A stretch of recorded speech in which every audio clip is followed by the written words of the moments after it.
Subversion is the term, if you look in a dictionary or criminal code to that matter, usually is explained as a part of activity to destroy things like religion, government, system, political, economical system of a country.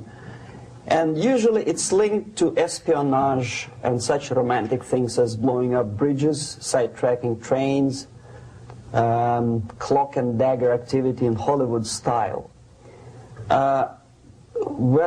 What I'm going to talk about now has absolutely nothing to do with the cliché of espionage or KGB activity of collecting information.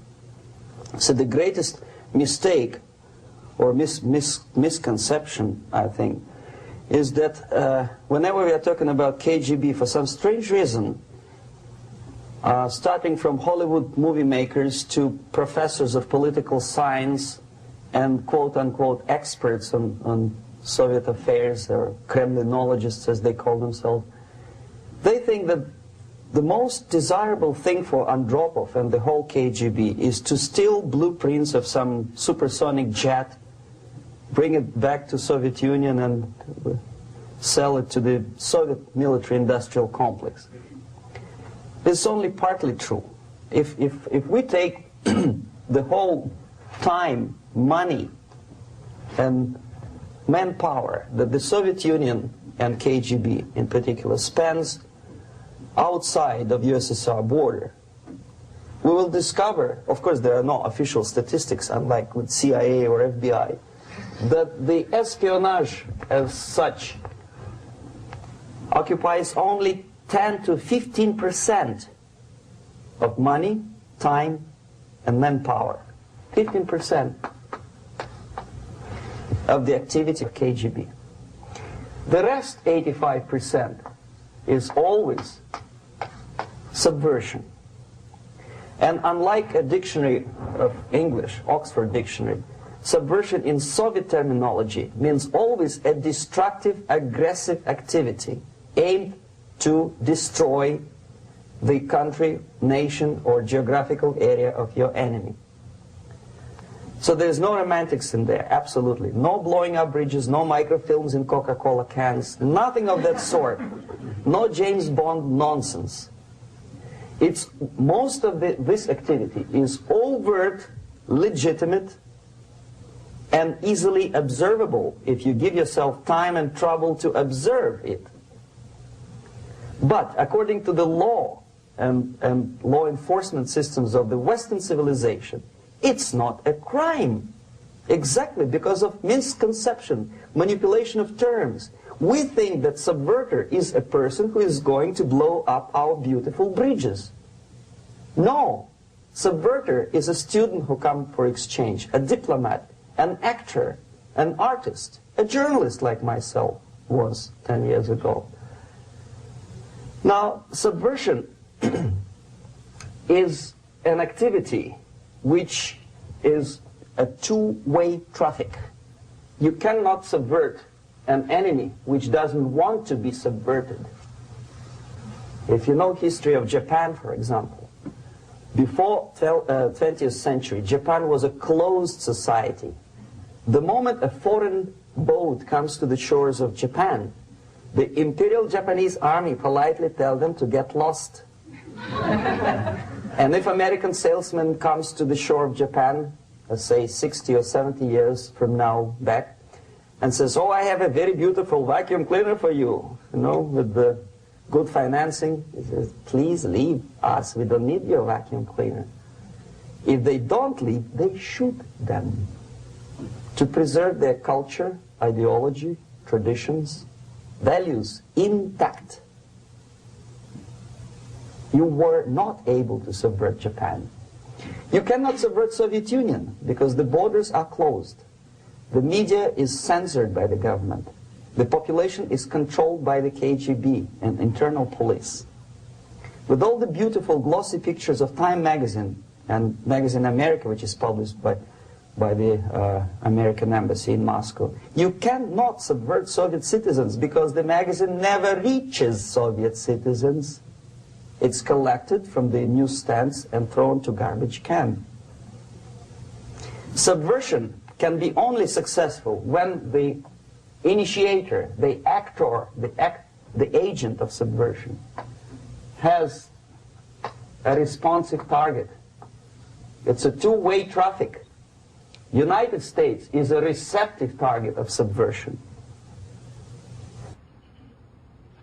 There is no response similar to that one from United States to the Soviet Union. It stops halfway somewhere. It never reaches here. The theory of subversion goes all the way back 2,500 years ago. The first human being who formulated the tactics of subversion was a Chinese philosopher by the name of Sun Tzu.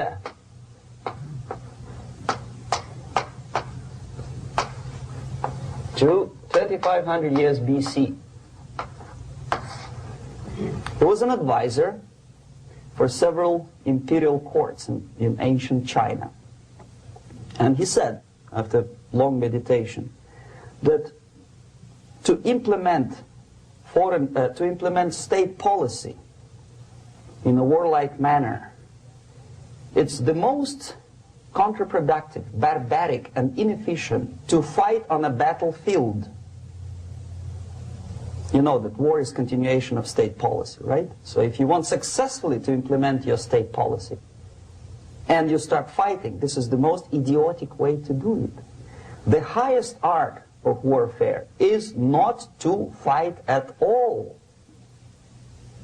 but to subvert anything of value in the country of your enemy, until such time that the perception of reality of your enemy is screwed up to such an extent that he does not perceive you as an enemy, and that your system, your civilization, and your ambitions look to your enemy as an alternative, if not desirable, then at least feasible.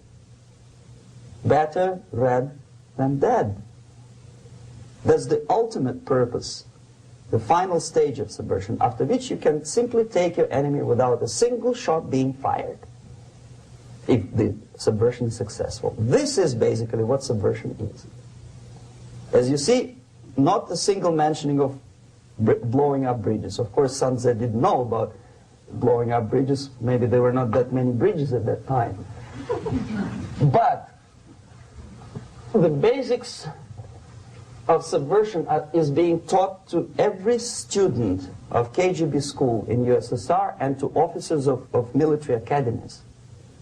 I'm not sure if the same author is included in the list of reading for American officers, to say nothing about ordinary students of political science.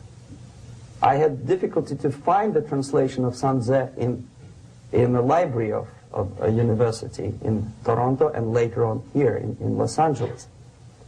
But it's a book which is not available. It is forced to every student in USSR.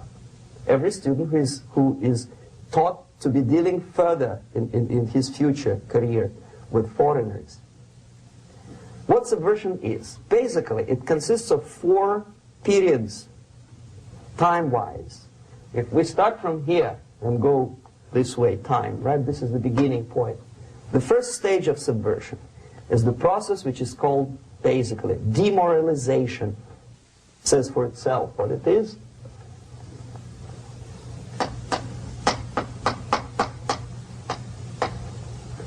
It takes from, say, 15 to 20 years to demoralize a society. Why 15 or 20 years? This is the time sufficient to educate one generation of students or children. One generation.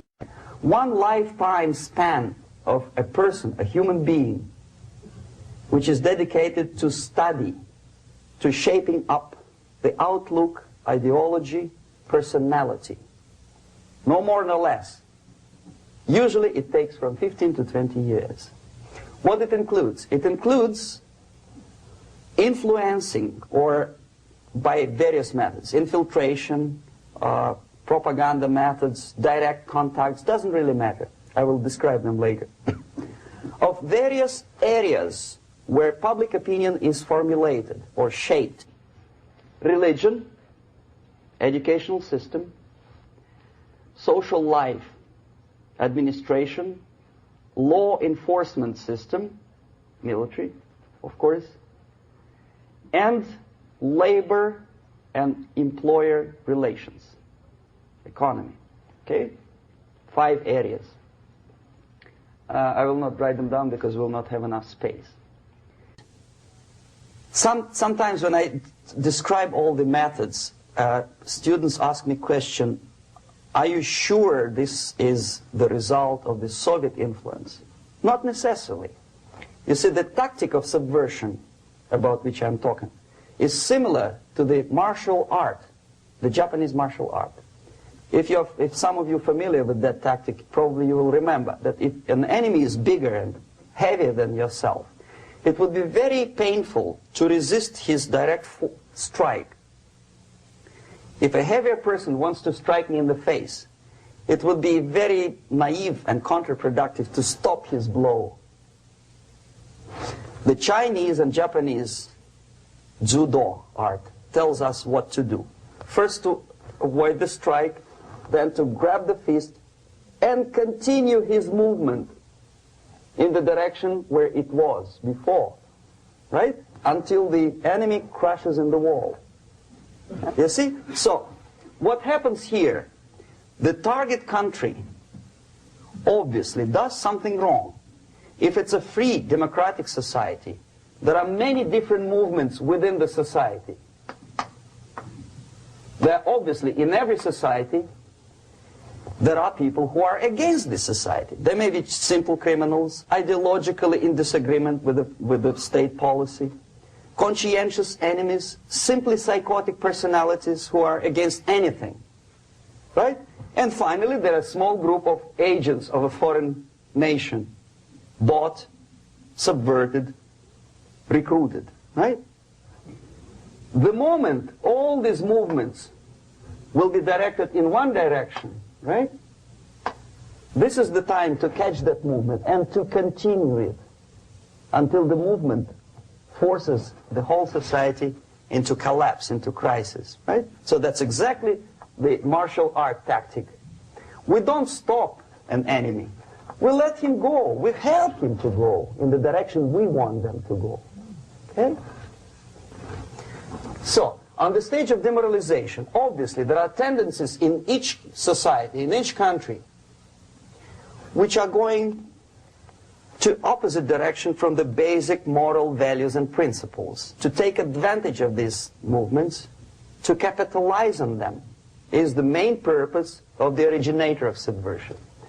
So we have religion, we have education, we have social life, we have power structure, we have labor relations, unions, and finally we have law and order. 1, 2, 3, 4, 5, 6. Okay? These are the areas of application of subversion. What it means exactly?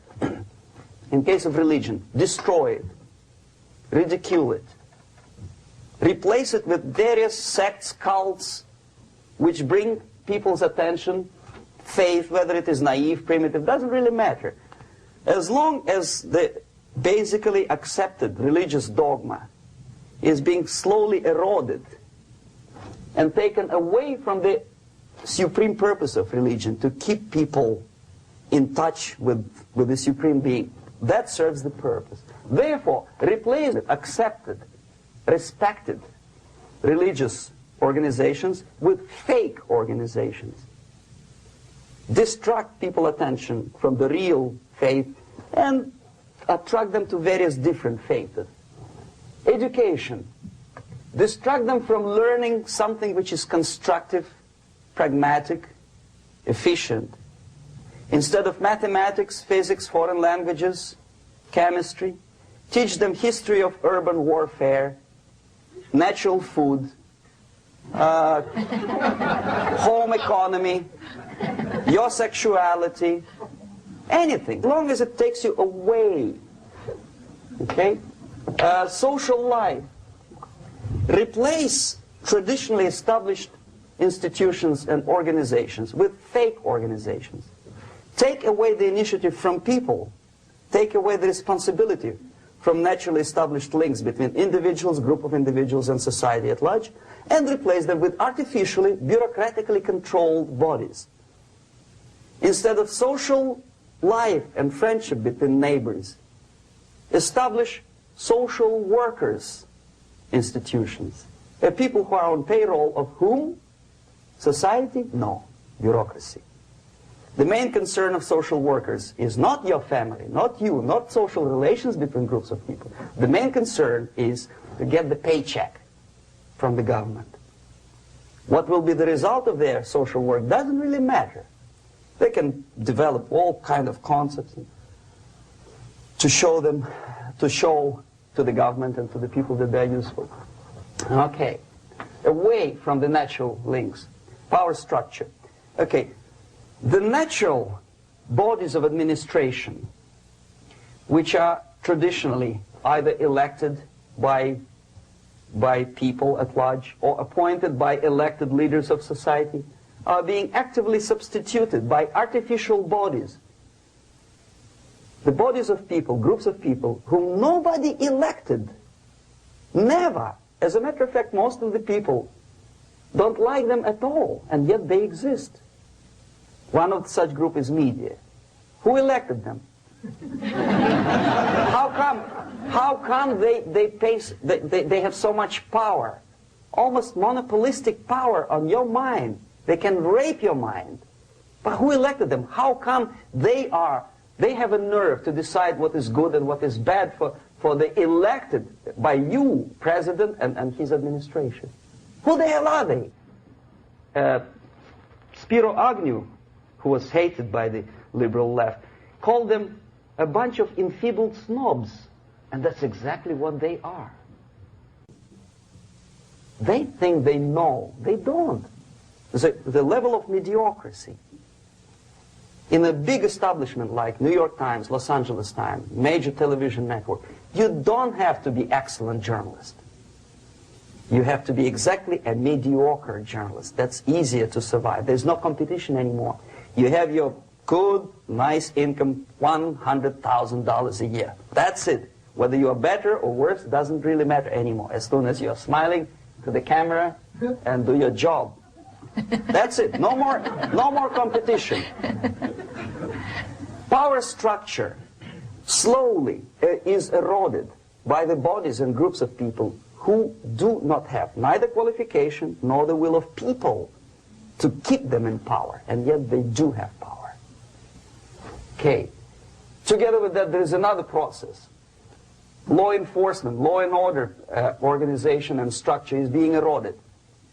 For the last 20, 25 years, if you see old movies and new movies, you can see that in new movies, a policeman, an officer of the United States Army looks dumb, angry, psychotic, paranoid. A criminal looks nice, kind of, well, he smokes hash and shoots the whatever drug, but basically he's a nice human being. He's creative. And he's unproductive only because society oppresses him.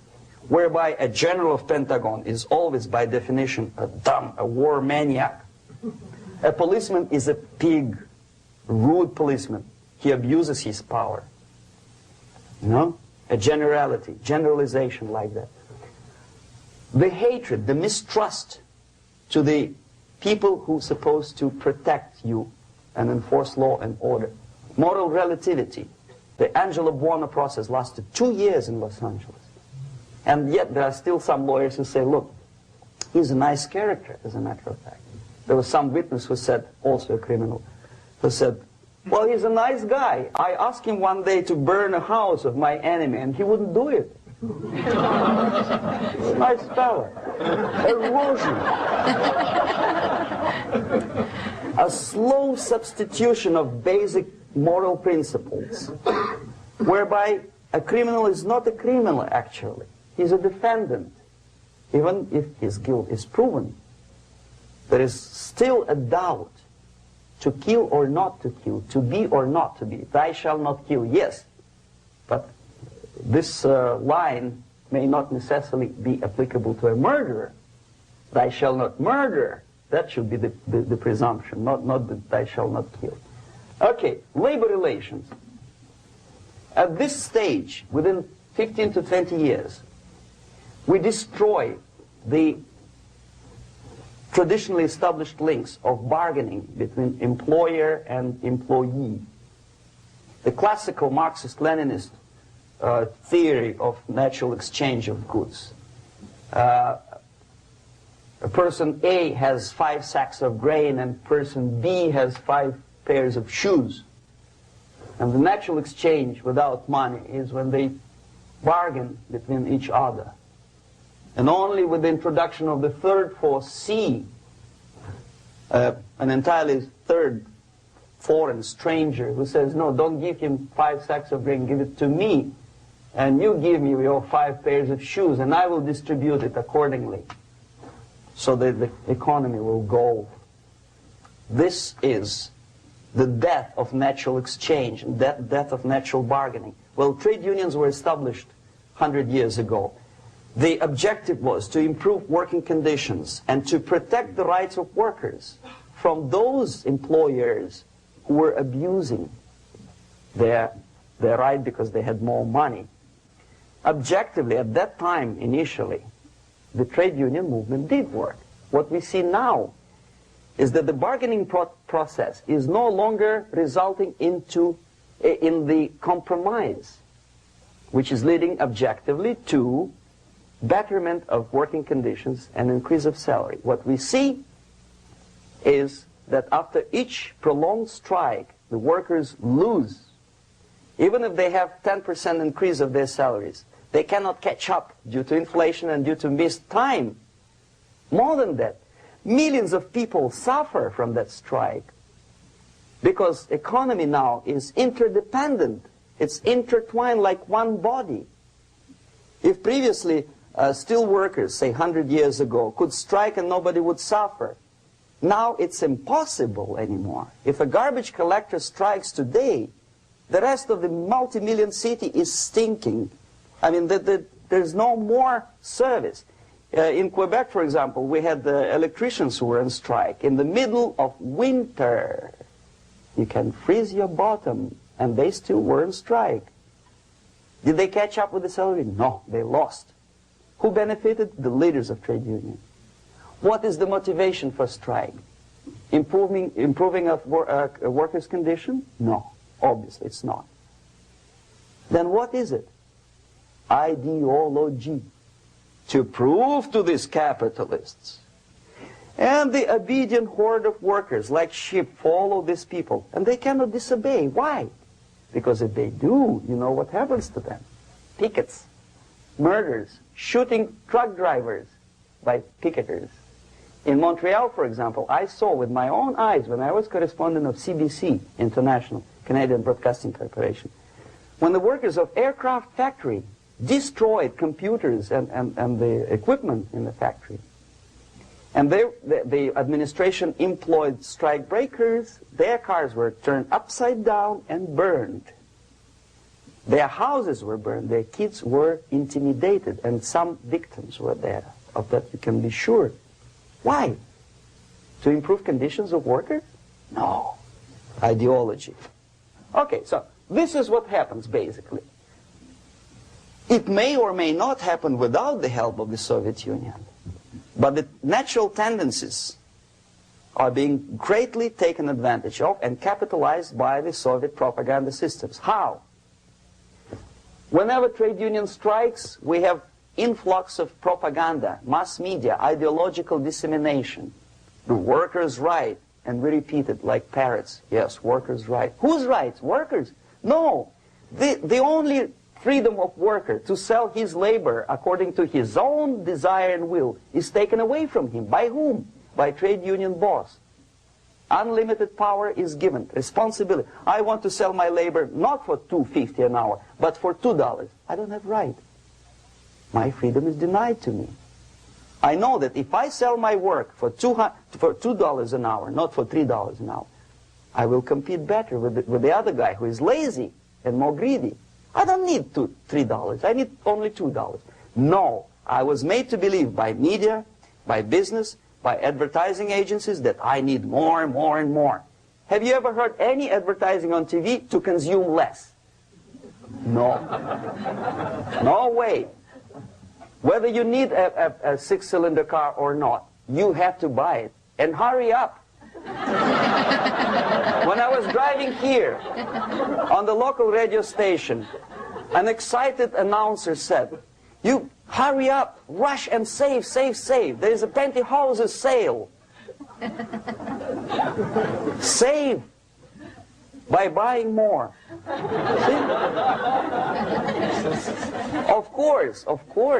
It would be too naive to expect that KGB makes that advertising agency to do such a crazy commercial. No, of course not.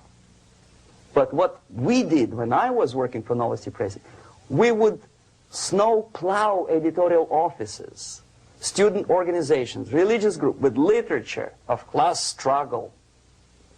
If not directly Marxism-Leninism propaganda, then a propaganda of legitimate aspirations of working class, betterment of life, equality. Equality, mind you. President Kennedy once said, we will make America to believe that people are born equal. Are people born equal? Is there any mentioning in the Bible or any other holy scripture in any religion, if you don't believe me, go to the library and check it. There is not a single word about equality. Just the opposite. By your deeds, God will judge you. What you do is important. The merit of your personality. You cannot legislate equality. If you want to be equal, you have to be equal. You have to deserve it. And yet we build our society on the principle of equality. We say people are equal. We know it is false. It's a lie. Some people are tall and stupid. Others are short, bold, and clever.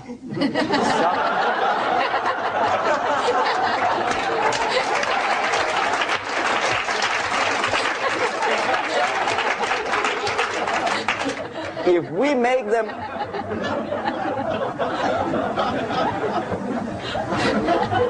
make them equal by force, if we put the principle of equality in the basis of our socio-political structure, it's the same thing as building a house on sand. Sooner or later it will collapse, and that's exactly what happens. And we, as Soviet propaganda makers, are trying to push you in the direction which you go yourself. Equality, yes, equality. People are equal. Land of equal opportunities. Is it true or not? Think about it. Equal opportunities. Should there be equal opportunities? For me and for a lazy bastard who comes here from some other country and immediately registers as a welfare recipient benefits? I never received a single dollar. No, sorry, I did receive once. But I never applied for welfare. For the 13 years, I took any job. Security guard, journalist, taxi driver, anything. Well, I was restless, but some people don't like it. They immediately. So why should we have equal opportunities? Why? The equal opportunity to excel. Equal opportunity in equal circumstances, yes, but we know people are different. To excel, yes, provided we reach the same level of excellency, perfection, which is hypothetical, distant future. Yes, maybe. But we know perfectly well that even with the best intentions, people could not be equal. Why should we have equality in the, say, legal system? Myself, I'm considering myself a law-abiding citizen, and a person who comes here to rob and shoot, say, the United States administration under Carter, imported thousands of Cuban criminals. They were non-criminals, yet they were accepted. Do you think it's fair if myself and my wife from Philippines, who work like excuse me, horse as a lab technician in a hospital should have the same rights as a criminal from Cuba? Why? And yet we repeat as parrots, equality, equality, equality. And the Soviet propaganda system helps us to believe that equality is something which is desirable. Democracy, as it was established by fathers of this country, of this system in the last century, is not equality. It's the system where different people, unequal people, have a chance to survive and help each other in constant competition, in constant perfection, not in equality, which is superimposed from a godfather or nice person in Washington, D.C. And the absolute equality exists in Soviet Union, quote-unquote equality.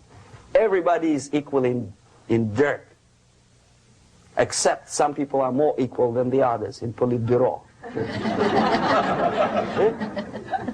So, the moment you bring a country to the point of almost total demoralization, when nothing works anymore, when you are not sure whether it is right or wrong, good and bad, but there's no division between evil and good, when even the leaders of church sometimes say, well, violence for the sake of justice, especially social justice, is justified in the countries like Nicaragua, El Salvador, well, maybe Rhodesia, and we listen to them and say, yeah, probably it's true. Is it true? No, it is not true. Violence is not justified, especially for the sake of quote-unquote social justice introduced by Marxist-Leninists, that is my former colleagues from Novosti Press Agency. Okay, so we reached that point. The next step is destabilization.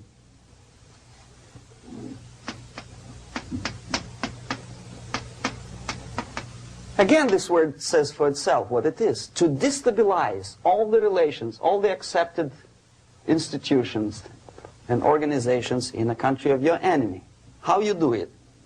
You don't have to send a battalion of KGB agents to blow up bridges. No. You let them do it themselves. The area of application is, again, it's narrower now. Not like the previous case. The overt legitimate actions of the KGB in this case would be hardly noticeable. There is no crime if a professor who recently went to USSR introduces a course of Marxism-Leninism in a Californian college, for example. Nobody is going to come to his doorstep and say, okay, mister, come, you are under arrest. No, it's not a crime. It's not even considered a moral crime against your country. So the area of application here is narrowing down to economy, again labor relations, right? To law and order, plus military. And economy, law and order. Yes, and again the media, but wider scope, little bit different. I'll explain it later. Okay, basically 3 areas. Economy. The radicalization of bargaining process. If on that stage we still could achieve, theoretically, some positive compromise between the negotiating sides with say, arbitrary, introduction of arbitrary judges, a third side, objectively judging the demands of both sides. Here it's radicalization. On the stage of destabilization, we cannot come to compromise even within a family. The husband and wife couldn't figure out which is better. Husband wants his kids to eat at the table, and wife wants a child to roam around the room and drop food all over the floor. They cannot come to compromise unless they start a fight. It's impossible to reach a compromise, constructive compromise, between neighbors.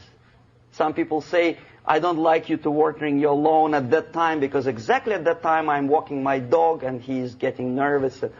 He cannot pass his bowels, you know. So they cannot compromise. They go to a civil court or something like that.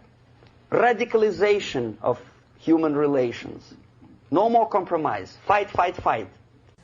The normal, traditionally accepted relations are destabilized. The relations between teachers and students in schools and colleges. Fight. The relations between, in economical sphere, between laborers and employers are further radicalized. No more acceptance of the legitimacy of demands of workers. Unlike Japanese, with the theory Z, if you ever heard about it, where the workers are involved in decision-making process, therefore they don't have moral incentive to fight their bosses. In the United States, it's just the opposite. The harder is the fight, the better. The more heroic they look. When the Greyhound network was on strike recently, the correspondents of local TV networks all over the United States were approaching the strikers, and they say, oh yes, we are doing something nice. They looked like heroes and they were proud. There was some family, the husband was a bus driver. Now they decided in a protest against the bosses to camp somewhere in the forest. And they were presented to the audience as a heroic, nice people. You see? The violent clashes between passengers, picketers, and the strikers are presented as something normal. 10, 15, 20 years ago, we would be angry, say, why so much hatred? Today we are not. We say, well, it's commonplace. Radicalization, militarization sometimes. As I explained on that stage, I took a step a little bit further. Shooting people. Okay, law and order now also is pushed into the area where previously people settled their differences peacefully and legitimately. Now we are getting with this court cases in the smallest irrelevant cases. We cannot solve our problems anymore. The society at large becomes more and more antagonistic between individuals, between groups of individuals, and the society at large. The media puts himself in the opposition to the society in general, at large. Separate, alienated. Okay? On that stage, you remember I was talking a couple of hours ago about the sleepers. That's when the students from, say, United States, if they are trained in Lumumba University, or developing nations, that's the students I was dealing with, are being sent back from the Soviet Union here. Or if they were already in the United States, in the country which is the object of subversion, they spring to action. The sleepers go up. They slept for 15 to 20 years. Now they become leaders of groups, preachers, I don't know, public figures. Prominently they actively include themselves in a political process. All of a sudden we see a homosexual. 15 years ago he did his dirty job and nobody cared. Now he makes it a political issue. He demands recognition, respect, human rights, and he rallies a large group of people. And there are violent clashes between him and police, his group and ordinary people, no matter what. It's black against white, yellows against green, doesn't matter where the division line goes. As long as this group come into antagonistic clash, sometimes militantly, sometimes with firearms, that is destabilization process. The sleepers, many of whom are simply KGB agents, become leaders of the process of destabilization. Doesn't mean that Comrade Andropov sends Comrade Ivanov to the United States. The person who takes care is already here. He is a respected citizen of the United States. Sometimes he gets money from various foundations for his legitimate struggle for, I don't know, human rights, women's rights, kid lib, prison lib, whatever. There are sympathetic Americans who donate their money to him. Destabilization process usually leads directly to the process of crisis. In case of developing nations, that's the area where I was active. The process starts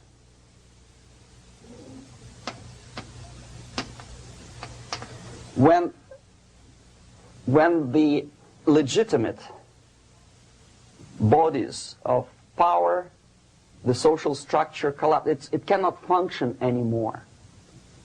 So instead, we have artificial body injected into society, such as non-elected committees. You remember I was talking about them here.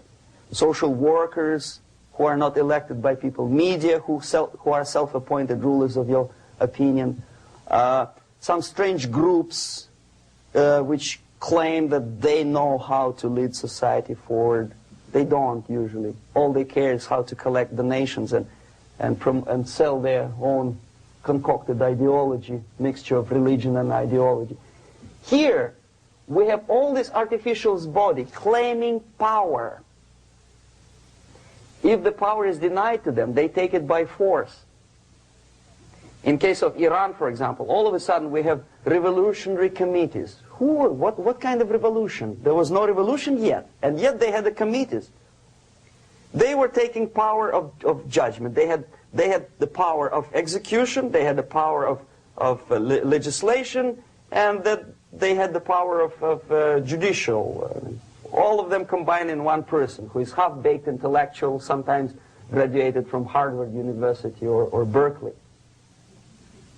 He comes back to his country and he thinks that he knows the answer to all the social, economical problems. Okay? Crisis is when society cannot function anymore productively. It collapses, obviously. That's the word for crisis. So therefore, the population at large is looking for a savior. The religious groups are expecting a Messiah to come. The workers say, we have family to feed. Let's have a strong government, maybe socialist government, centralized. When somebody put the employers on their place and let us work. We are sick and tired of going to strike and missing overtime and all that stuff. We need some strong man, strong government, a leader, a savior is needed. Population is sick and tired already. And here we are. We have a savior.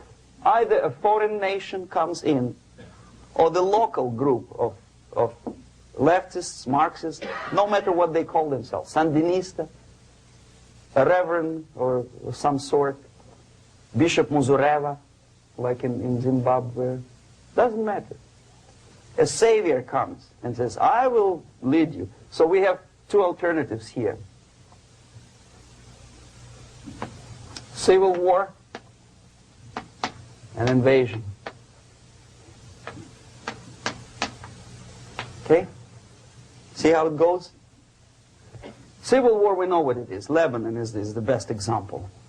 The civil war, which was artificially implanted in Lebanon by injection of force of PLO, Palestinian Liberation Organization. Invasion we had in many other countries like Afghanistan, name any East European country, it was invaded by the Soviet army. But the result is the same. The next stage is normalization. Normalization is a very ironic word, of course. It is borrowed from 1968 situation in Czechoslovakia, when the Soviet propaganda and after them New York Times declared the country is normalized. The tanks moved into Prague, so there is no more Prague Spring, there is no more violence. Normalization.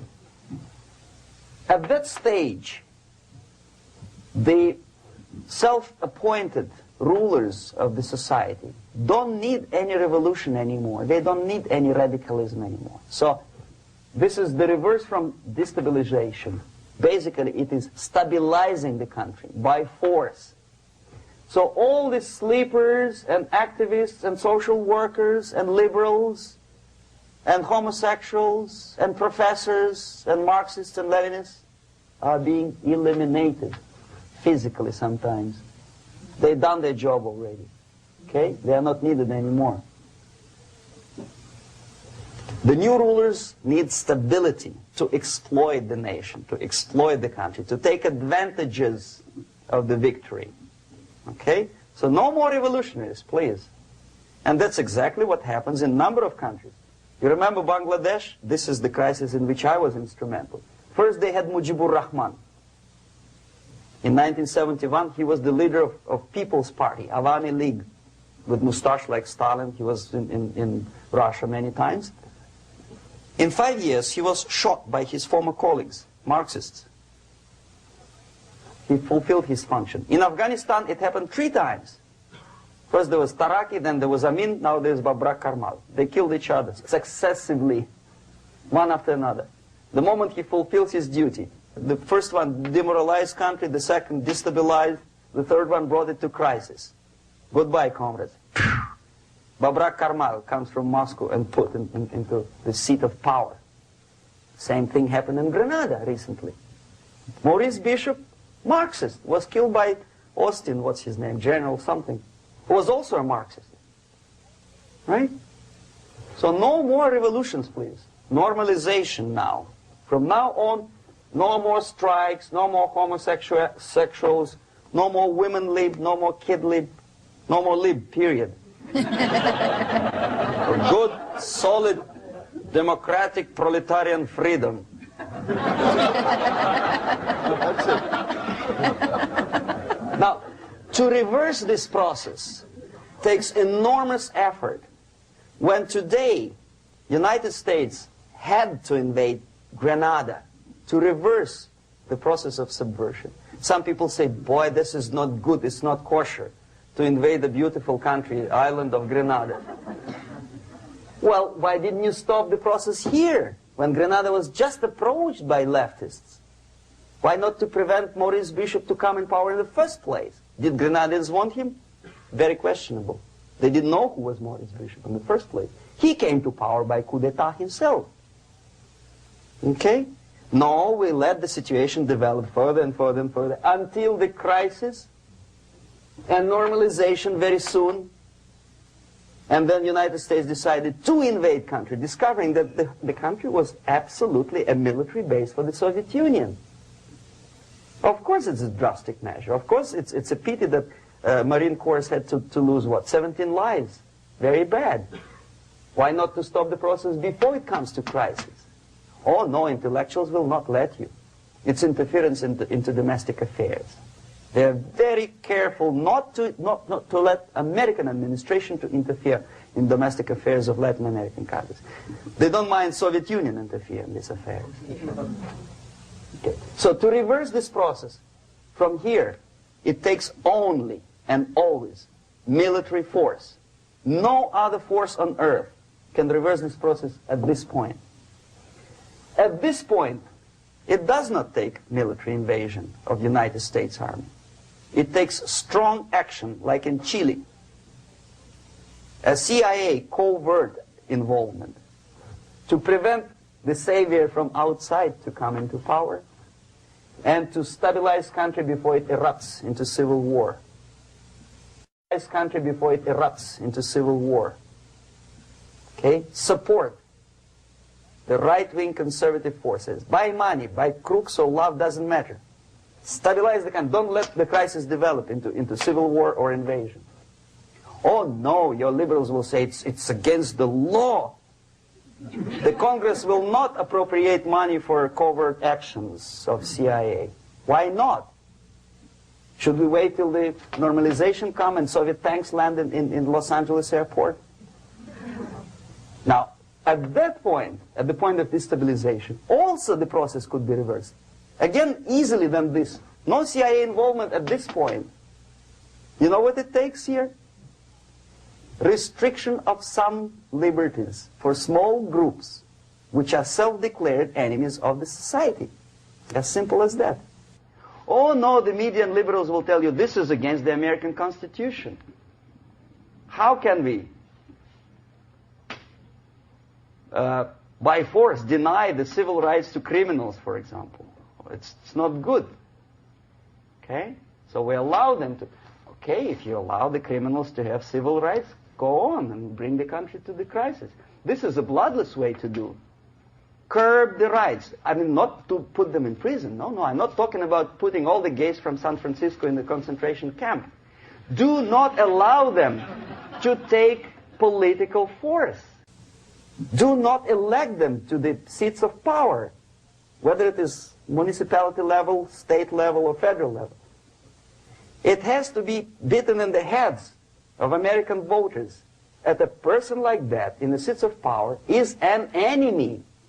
Do not be afraid of this word. It is an enemy. If he is not an enemy here, he will be here. Later on, he will be shot, of course. But at this point, he is an enemy. Okay? You are doing great service by denying him a right to capitalize on his own crazy ideas and become a powerful man, a man who uses the seat of power. Restriction of certain freedoms and permissiveness at that point would prevent sliding into crisis and probably will return the process of destabilization. To curb unlimited power, monopolistic power of trade unions, here, at that point, would save economy from collapsing. To introduce a law to stop private companies of raping public opinion's mind in the direction of consumerism. No company must have a right to force you into buying more unless you want it. There must be a law. You want to advertise your car? Okay. But not a single mentioning of buying it now and saving money. It must be against the law to force people to consume more. Self-restraint. Previously, before this process started, the self-restraint was a business of church, religion. Because our preachers, the fathers of church, would tell us, material values are good, but it's not the prime function of human being. Because you have to live with something. Obviously, the design for our life is not to consume more deodorants. There must be something greater. If such a complicated instrument as human body was created, obviously there must be some higher purpose for that. And it's very easy to avoid destabilization by denying the greedy companies one little freedom, one little liberty, forcing you into turning yourself into processors of unwanted products and goods. They turn you into machines, like the worm who there's inlet and outlet. So, and how long an average appliance lasts these days?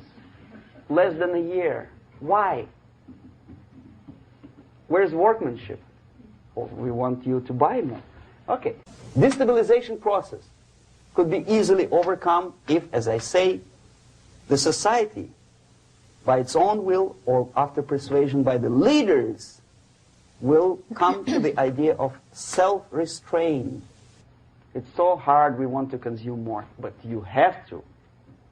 Unless you will come to this stage, when, as we say in Russia, if Sahara Desert ever becomes a communist state, there will be shortage of sand.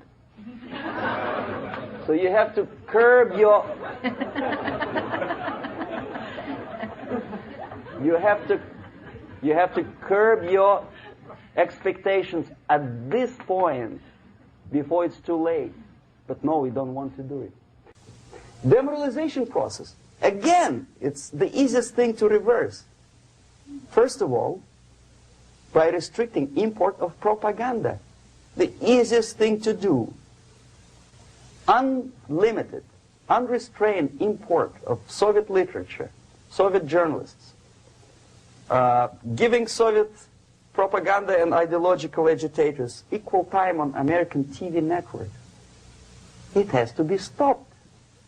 And it's easy. They won't be offended, mind you.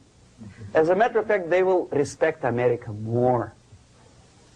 But when my former colleague Vladimir Posner appears on Nightline, and Ted Koppel asks him, well, Vladimir, what do you think about this? And what can he think? He is an instrument of propaganda. He thinks what Comrade Andropov tells him to think. He is just a nice, articulate mouthpiece of the Soviet subversion system.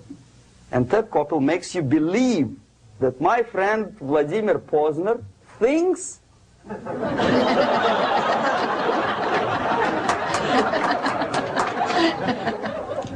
the process of demoralization may not have started at all if at that point the country, which is a recipient of subversion, actively, not violently, but actively, prevents importation of foreign ideology. I don't want America to follow the pattern of ancient Japan. You don't have to shoot every foreigner when it approaches the sacred borders of the United States. But when he offers you a junk in the disguise of very shiny something, you have to tell him, no, we have our own junk.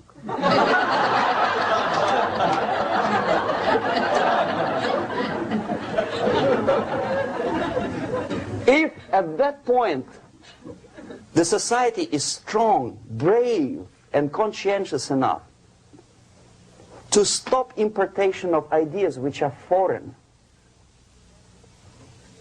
then the whole chain of events could be prevented.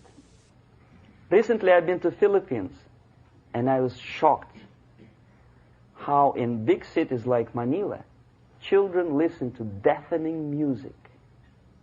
A melodious nation with long traditions of good, nice ethnic music, introduced by Spanish long time ago, maybe 2 centuries, 3 centuries ago, I don't remember how long.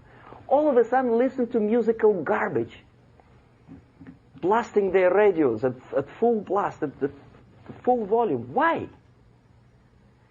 In India, I spent many years watching the reactions of Indians walking out of movie theaters after seeing Hollywood production. They couldn't figure out why Americans are so wasteful. They smash their cars, their shiny cars, every 5 minutes. How come they shoot each other for $500,000? Is it true that they're so obsessed with sex? Can you imagine showing a movie where each 5 minutes there's a copulation on the screen to a country like India with long tradition of respect to these private matters, or to Pakistan? And United States expect these people to respect you? No way. Oh yes, they will see the movie, they'll pay 5 rupees to see that garbage, but they walk out and will tell their kids, don't respect Americans, don't be like Americans. See? So, the process of demoralization could be stopped right here, both as an expert and as an import. And that takes one step, one very important thing to do. You don't have to expel all the KGB agents from Washington, D.C. The most difficult and at the same time the simplest answer to the subversion is to start it here and even before, by bringing back the society to religion, something that you cannot touch and eat and put on yourself, but something that rules society and makes it move and preserve it. A Soviet scientist, Shafarevich, who has nothing to do with religion, he is a computer scientist, did a very intensive research on the history of socialist countries. He calls socialist or communist any country with a centralized economy and a pyramidal style of power structure. And he discovered, actually he didn't discover it, he just brought to attention of his readers, that civilizations like Mohenjo-Daro in the river Indus area, like Egypt, like Maya, Incas, like Babylonian culture, collapsed and disappeared from the surface of Earth. The moment they lost religion, As simple as that. They disintegrated. Nobody remembers about them anymore. Well, distantly. So, the ideas are moving society and keeping mankind as a society of human beings, intelligent, moral agents of God. The facts, the truth, the exact knowledge may not. All the sophisticated technology and computers will not prevent society from disintegrating and eventually dying out. Have you ever met a person who would sacrifice his life, freedom, for the truth like that? This is truth. I never met a person who said, this is truth and I'm ready to shoot me. To defend the truth. Right? But millions sacrifice their life, freedom, comfort, everything for things like God. Like Jesus Christ. It's an honor. Some martyrs in the Soviet concentration camp died. And they died in peace. Unlike those who shouted, "Long live Stalin," knowing perfectly well that he may not live long.